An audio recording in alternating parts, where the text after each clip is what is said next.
जरा उशीरच झाला होता. चिनू उठायच्या आत सुप्रियाला आंघोळ आटपून घ्यायला हवी होती. लगबगीनं ती उठली. आज तिनं सुट्टी काढली होती. अर्चनाच्या प्रीस्कूल म्हणा, नर्सरी म्हणा वा डे केअर, त्याला सुट्टी होती. डे केअरवाल्या मावशी अचानक आजारी पडल्यामुळे जरा प्रश्नच होता. नशीब आज शुक्रवार होता. शनिवार रविवारपर्यंत होतील बऱ्या. चला, त्या योगे लॉंग वीकेंड मिळाला आहे. सुट्टी काढलीच आहे तर दुपारी बरेच दिवस रेंगाळलेली घरची सफाई आणि इतर आवरावर आटोपून घ्यायची असा तिचा मानस होता. चिनूचं वय आता असं होतं की हाती लागेल ते कपाट उघडायचं आणि मग मनसोक्त उचकापाचक करायची. जरा लक्ष नसलं की ती धावायची आणि कशात तरी हात घालायची. तिच्या या खोडीनं घर अस्ताव्यस्त असायचं. नेहमीप्रमाणे उठून तिनं डब्याची भाजी करून ठेवली. पोळीवाल्या बाई त्यांच्या वेळेला येऊन गेल्या. पाठोपाठ मिलिंद डबा घेऊन कामावर गेला. मग तिनं चिनूला खेळवता खेळवता वरची शेल्फ आवरून घेतली होती. झाडू पोछावाली बाई यायच्या आत हा कार्यक्रम आटपणे महत्त्वाचं होतं. चला, त्यात बरीच घाण निघून गेली. आता जास्ती करून आवरावरच होती. मग चिनूचं आटपून घेतलं. चिनूला पाण्यात खेळत बसायला भारी आवडायचं. नेहमी सुप्रियाला घाई असायची, पण आज दोघींनी चिनूची आंघोळ खूप एन्जॉय केली. ही वेळ चिनूची खेळण्याची होती, त्यामुळे ती फुल फॉर्मात होती. घरभर तिनं गोड हैदूस घातला. आज तिला अचानक आई मिळाली होती खेळायला. खेळण्यांचा कप्पा धडामकन ओढून अनेक खेळणी सांडली. मग या सगळ्यांशी खेळून झालं. या खोलीतून त्या खोलीत शिवाशिवी खेळून झाली. मग लपाछपी झाली. गादीवर कोच्यावर उड्या मारून झाल्या. उशांचा घोडा करून झालं. ओरडाआरडी चालली होती नुसती. सुप्रियाही त्या खेळात मग्न झाली होती. त्या दोघीच अशी वेळ कमीच यायची, कारण सासूबाई असायच्या घरी. 2-1 महिने झाले असतील त्या नंदेकडे होत्या तिच्या बाळणपणासाठी. त्यामुळे डे केअर मागे लागलं आणि आता अंगवळणी पडलं होतं. तशाही त्या एकट्या कंटाळायच्या. शेजार-पाजार सगळा नोकरदार वर्ग एकदा सकाळी आटपून कामाला गेले की मग संध्याकाळी उशिराच उगवणार. दिवसभर मग शांतता. त्यांची मोठीच्या मोठी बिल्डिंग नवीनच झाली होती. 12व्या मजल्यावर घर. गॅलरीसमोर अजून तरी काही नव्हतं. रस्ता ओलांडला की पाणथळ जागा आणि मग दूरवर खाडी. चांगलंच लांब पडायचं.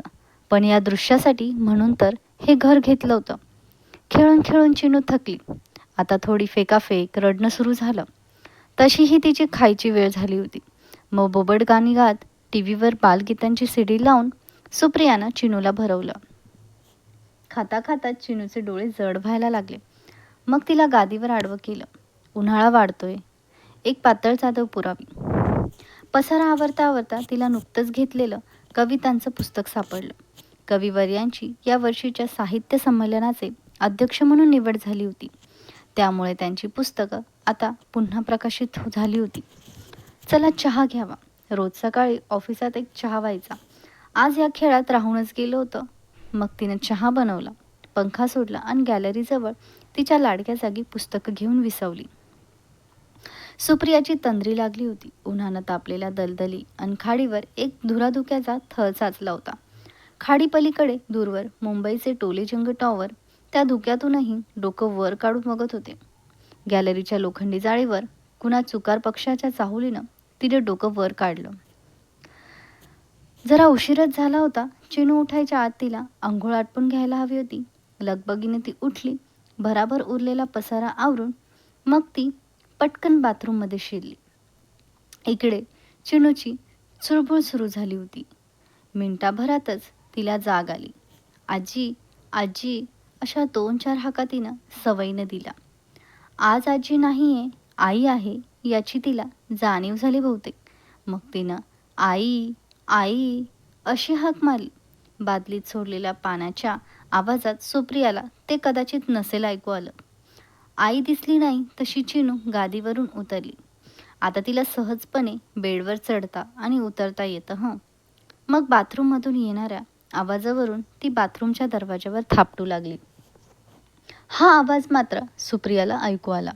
तिनं पाणी बंद केलं आणि आतूनच आवाज दिला, चिनू थांब जरा, मी आंघोळ करते आहे ना, येतेच तो आवाज चिनूला ऐकू आला, पण सुप्रिया काय म्हणते आहे ते बहुतेक लक्षात आलं नसावं. ती दरवाजा वाजवतच होती. आई आई करत होती. आता तिच्या हातात दरवाजाची कडी आली. ती वाजवायला लागली. मग सुप्रियानं हळूच दरवाजा उघडून तोंड बाहेर काढलं आणि चिनूला सांगितलं, चिनू बेटा, बाहेर जाऊन बस आणि खेळ, हं, मी आलेच एका मिनिटात. चिनूनं आईकडे बघितलं, मान हलवली आणि ती बाहेरच्या खोलीत गेली. सुप्रिया परत दार लावून आंघोळ आटपायला लागली. चिनूला दूध हवं असेल याची तिला जाणीव झाली. चिनू परत आतल्या खोलीत आली आणि दार वाजवायला लागली. तिला बहुतेक कळीचा आवाज आवडला असावा. आता त्याला लोंबून ती वाजवत होती. सुप्रियानं आतनंच आवाज दिला, चिनू, बाहेर बस बाळा, मी आलेच. आणि चिनूच्या हातून अभावितपणे कडी सरकली. कडी लागली. दरवाजा बाहेरून बंद झाला. चिनू आईनं सांगितल्याप्रमाणे पुन्हा बाहेरच्या खोलीत गेली. सुप्रियानं चटाचट आंघोळ आटोपली. भरकन कपडे चढवले आणि धुण्याचा पिळा खांद्यावर घेऊन तिनं आतली कडी सरकवली. दुसऱ्या हातानं दरवाजा ओढला, पुन्हा ओढला आणि तिला ब्रह्मांड आठवलं. जीवांच्या आकांताने तिनं हाक दिली, चिनू, चिनू, दरवाजा उघड चिनू. चिनू हाक ऐकून आली. दरवाजा बाहेरून ती आई आई करत होती. दरवाजावर थापा देत होती. सुप्रियाला थरकाप सुटला. आवाजावर शक्य तेवढा कंट्रोल ठेवला. ती चिनूला म्हणाली, चिनू बेटा, तुला कडी उघडता येईल का? ती फक्त आई आई करत होती. तिला कळत नव्हतं की आपल्या एका हाकेत येणारी आई इतक्या हाकांनंतरही का दार उघडत नाहीये. आई ये, तिच्या चिमुकल्या मेंदूत अजून कडीचा उपयोग शिरला नव्हता. सुप्रिया धीर सुटून खाली बसली. तिला चिनूच्या हाका ऐकू येत होत्या. नवरा संध्याकाळी घरी येणार. त्यानं फोन केला तरी आम्हाला उपयोग नाही. मी फोन घेतला नाही तर त्याला काही तरी गोंधळ आहे हे कळेल का? हे कळायला किती वेळ लागेल? आणि तिथून तो करणार तरी काय? आला तरी कधी येईल? तिनं दरवाजाला धडका द्यायला सुरुवात केली. पण चांगल्यापैकी लाकडी दार होतं ते आणि कडीही दाराच्या लाकडी मजबूत फ्रेममध्ये अडकली होती. पण हाच उपाय आहे असं सुप्रियाच्या मनानं घेतलं. ती अंगात आल्यासारखी दरवाजाला धडका देत होती. आतलं हँडल ओढत होती. 5-10 मिनिटे वात ओसरेपर्यंत ती हे करत होती. जेव्हा खांद्यातून कळ आली तेव्हा थकून ती थांबली. मटकन खाली बसली. आतून दरवाजावर धडका ऐकून चिनू बावचळली. तिला कळेना आई असं काय करत आहे. चिनूचा आवाज रडवेला झाला होता. तो ऐकून सुप्रिया कावरीबावरी झाली. चिनू बाळा, रडू नको, हं, मी येते हे म्हणताना तिलाच हुंदका फुटला. तोंड दाबून ती ढसाढसा रडू लागली. रडण्याचे कड आवरत नव्हते. आता चिनू बाहेर रडायला लागली होती. चिनू, चिनू, रडू नको हं बाळा. बाथरूमच्या दरवाजाला वरच्या बाजूला एक काच होती. पायाखाली एक बादली घेऊन ती त्या काचेपाशी पोहोचली. पण ती काही पारदर्शक काच नव्हती. चांगली जाड अपारदर्शक काच होती. पण त्यातून धडपड करून तिला चिनूची आकृती दिसली. पुन्हा तिला हुंदका फुटला. चिनू, गादीवर जाऊन बड बाळा, मी येतेच, ती सांगत होती. चिनू आता खाली बसून दरवाजा वाजवत होती. थकली असेल चिनू, किती वेळ रडते आहे. आता सुप्रियानं देवाचा धावा सुरू केला. चिनूचं दरवाजा वाजवणं बंद झालं होतं. बहुतेक ती बाहेरच्या खोलीत गेलेली असावी. परत एकदा वर चढून सुप्रियानं अंदाज घेतला. तिला चिनू दिसली नाही. काय करेल ही मुलगी? काही उचकापाचक तर नाही करणार? चांगलं बिंगलं तर, लागलं बिगलं तर? पुन्हा सुप्रियाला भीती वाटली. चिनू, चिनू असा आवाज दिला. आईच्या हाकेबरोबर रडत रडत चिनू परत आली. दरवाजा वाजवायला लागली. काय करता येईल? तिनं बाथरूमच्या खिडकीच्या ग्रिल्समधून बाहेर नजर टाकली. जाळी लावली होती, पण त्यातून अथांग आकाश दिसत होतं. पण तरीही तिनं आवाज दिला, कोई है? कोई है? Help, help, help me please, देतच राहिली. 12व्या मजल्यावरून आवाज तरी कोणाला देणार? कोणाला ऐकू जाणार? काच काच फोडता येईल. आणि मग काठी घेऊन काहीतरी करून हात बाहेर काढून तरी कडी उघडता येईल. मला काच फोडलीच पाहिजे. पण संध्याकाळी मिलिंद येईपर्यंत नाही का थांबता येणार? त्याला यायला 6 तास आहेत अजून. आई आहेस का कोण आहेस? मग चला फोडूया. काय आहे बाथरूममध्ये ती काच फोडता येईल असं? सुप्रियानं नजर फिरवली. सगळं प्लॅस्टिकच. धुण्याचे ब्रश, त्या बादल्या, यानं ते दणकट तावदान काय फुटणार आहे? प्रयत्न तर करू. हाताला येईल ते घेऊन सुप्रिया त्या तावदानावर मारत होती. पण त्याला ढिम्म नव्हतं. मग त्या लाकडी फ्रेममधून ती काच उचकटता येईल का याचा ती प्रयास करू लागली. त्यातही तिला काही करता आलं नाही. तेवढ्या तिला फोनची रिंग ऐकू आली. पुन्हा तिचं अवसान गळालं. हताशपणाची भावना तिला हतबल करून गेली. उतरली आणि डोकं हातात गच्च धरून ती बादलीवर बसली. तिला समोर कमोडचं सिरॅमिकचं झाकण दिसलं. हे मारलं तर फुटेल काच. ती झटक्यात उठली आणि तिनं ते जड झाकण हातात घेतलं. आता काचेवर मारणार तोच तिच्या लक्षात आलं, चिनू बाहेर आहे. ही काच फुटली तर तिच्या अंगावर काचा पडतील. तिला दुखापत होईल. आता कसंही करून चिनूला झोपवावं लागेल. तसंही चिनूचं रडणं कमी झालं होतं. थकली असेल. आता झोपेलच. झोप ग माझ्या राणी. आई येतेच आहे बाहेर. तिनं आतूनच अंगाई म्हणायला सुरुवात केली. गुणी बाळ मासा, जागसी का रे राया, नीज माझ्या नंदलाला. मधून मधून वर चढून ती अंदाज घेत होती. चिनू झोपली का ते बघत होती. 10-15 मिनिटांच्या शांततेनंतर तिला खात्री झाली की आता चिनू झोपली. खरं तर ती दरवाजासमोर झोपली होती. पण आता पर्याय नव्हता. तिनं परत हातात ते जड झाकण घेतलं. विचार केला, एकदा तडा जाईल इतकंच मारावं. मग जास्त तुकडे उघडणार नाहीत. हळूहळू एक एक काढून घेता येईल. पायाखाली बादली उपडी टाकली. तोल सांभाळत त्यावर चढली. ते झाकण तिनं अल्लाद काचेवर मारलं. काही नाही. परत मारलं. परत मारलं. परत मारलं. परत. आता तिचा संयम सुटला. तिनं जीव खाऊन तडाखा दिला.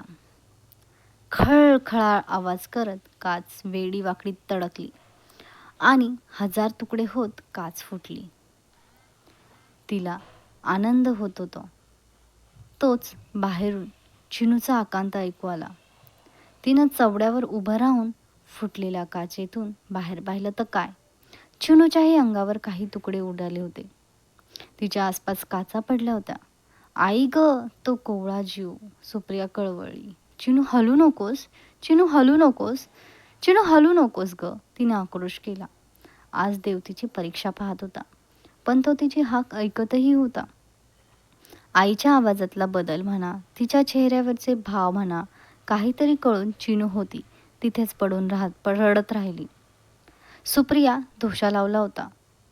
चिनू आता मी येते थांब, हलू नकोस, अगदी हलू नकोस, शहाणं माझं बाळ ते. तिला लक्षात आलं की तिच्या दोन्ही तळहातातून भळाभळा रक्त वाहतंय. त्या आवेगात तिनं त्या लाकडी फ्रेमला पकडलं होतं. त्याच्या कडांना काचेचे तुकडे अजून शिल्लक होते. आता ते रक्तरंजित झाले होते. तिनं खुंटीवरचा नॅपकिन एका हाताला गुंडाळला आणि दुसऱ्या हाताला रुमाल. पण अजून दरवाजा उघडलाच गेला नव्हता. ती अखंड चिनूशी बोलत होती. जागेवरच पडून राहायला सांगत होती. आता काय करायचं? चिनूला तर बाहेरची काठी आणायला सांगणं शक्यच नव्हतं. परत तिने इकडे तिकडं पाहिलं. गोष्ट सोपी नव्हती हे तिच्या लक्षात आलं. कमोड धुण्याचा ब्रश होता. त्याला बाक होता. पण त्या फुटक्या काचेतून हात घालून तिथपर्यंत पोहोचणं सोपी गोष्ट नव्हती. चिनूच्या रडण्याचा आवाज तिच्या कानी येत होता. तिच्या जीवाची तगमग होत होती.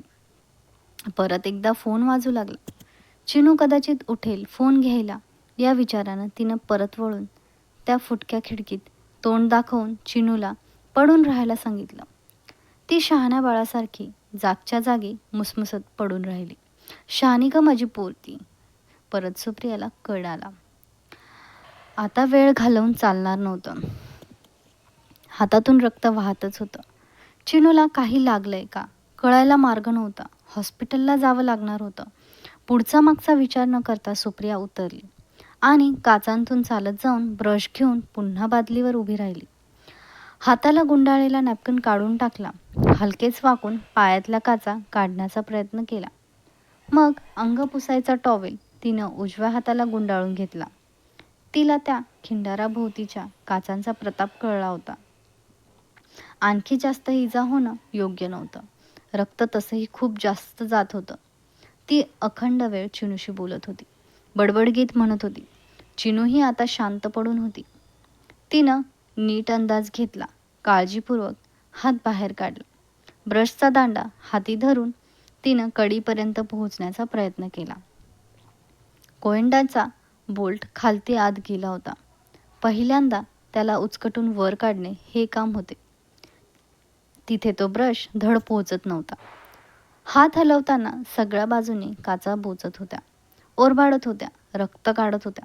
पुन्हा सुप्रियेच्या डोळ्यांतून अश्रू वाहू लागले. काय कुणास ठाऊक. बऱ्याच वेळानं चिनूनं बारीक आवाजात आई अशी हाक दिली. दात ओठ खाऊन होती नव्हती ती ताकद एकवटून सुप्रियानं जीवाच्या करारानं एक भीमटोला दिला. यावेळी नशिबानं तिची साथ दिली आणि कडी उघडली. अचानक दरवाजा उघडला, पण तिच्या भारामुळे ती तोल जाऊन बादलीवरून घसरली आणि त्या खिडकीत कोपऱ्यात अडकून राहिलेल्या एका काचेच्या तुकड्यानं दंडापासून मनगटापर्यंत त्वचा फाडली. पण सुप्रियाला आता फक्त चिनू दिसत होती. तिनं खाली पडलेल्या काचा, हातातून वाहणारी रक्ताची धार कशाची पर्वा न करता धावत जाऊन चिनूला कवटाळले. आई आणि मुलगी दोघीही ओक्साबोक्शी रडत होत्या. क्षणार्धात सुप्रिया भानावर आली. आपली अवस्था कठीण आहे हे तिच्या लक्षात आलं. तिनं मिलिंदला फोन लावला. नशिबानं त्याने लगेच उचलला. त्याला सगळं थोडक्यात सांगितलं आणि म्हणाली, मी आता कोपऱ्यावरच्या हॉस्पिटलात जाते. तू त्यांना फोन करून ठेव. मिलिंद म्हणत होता ॲम्ब्युलन्स पाठवतो. पण तिनं निक्षून सांगितलं की तेवढा वेळ नाही आहे आणि लवकर ये. हे सांगताना तिला हुंदका फुटला. पण अवसान सोडून चालणार नव्हते. तिनं फ्रीजमध्ये होती ती चॉकलेट कॅडबरी चिनूच्या हातात दिली. पटकन कापडी हातमोजे चढवले. एक फुल बायांचं जॅकेट चढवलं. शक्य तितक्यावर दंडाला एक ओढणी घट्ट बांधली, म्हणजे हातातून वाहणारं रक्त कमी व्हावं. पर्समध्ये किल्ल्या टाकल्या आणि तशीच बाहेर पडली. एकंदर प्रकारानं घाबरून म्हणा चिनूही तिला घट्ट पकडून होती. मिलिंदचा फोन आला. त्यानं कोपऱ्यावरच्या हॉस्पिटलमध्ये कळवलं होतं. चिनूच्या आजीच्या दुखण्यात तो स्टाफ ओळखीचा झाला होता. हा परत नशिबाचा भाग. तो निघालाच होता ऑफिसमधून. रक्ताने माखलेल्या दोघीजणी गाडीतून जाताना बघून बिल्डिंगचे वॉचमनही अवाक झाले. पण त्यांच्याकडे लक्ष न देता सुप्रियानं गाडी पुढे दामटली. रस्त्यावर गर्दी नव्हतीच, पण आता सुप्रियाला विकनेस जाणवू लागला होता. गरगरू लागलं होतं. हॉस्पिटल बाहेरच एक नर्स आणि वॉर्ड बॉय स्ट्रेचर घेऊन उभेच होते. तिनं हॉस्पिटल सिक्युरिटीच्या हातात गाडीची किल्ली दिली. नर्सला चिनूला घेतलं आणि तिच्याच मदतीनं सुप्रिया स्ट्रेचरवर आडवी झाली आणि तिची शुद्ध हरपली. चिनूला नशिबानं काही ओरखडे सोडले तर काही झालं नव्हतं. सुप्रियाला परत उभं राहायला 2 आठवडे लागले. उजव्या हाताला नर्व्ह डॅमेज झाला होता. तो ठीक व्हायला 1-2 वर्षे तरी लागलीच. तर मित्रांनो, ह्या कथेबद्दल तुमचे मत काय आहे कमेंट बॉक्समध्ये नक्कीच सांगा.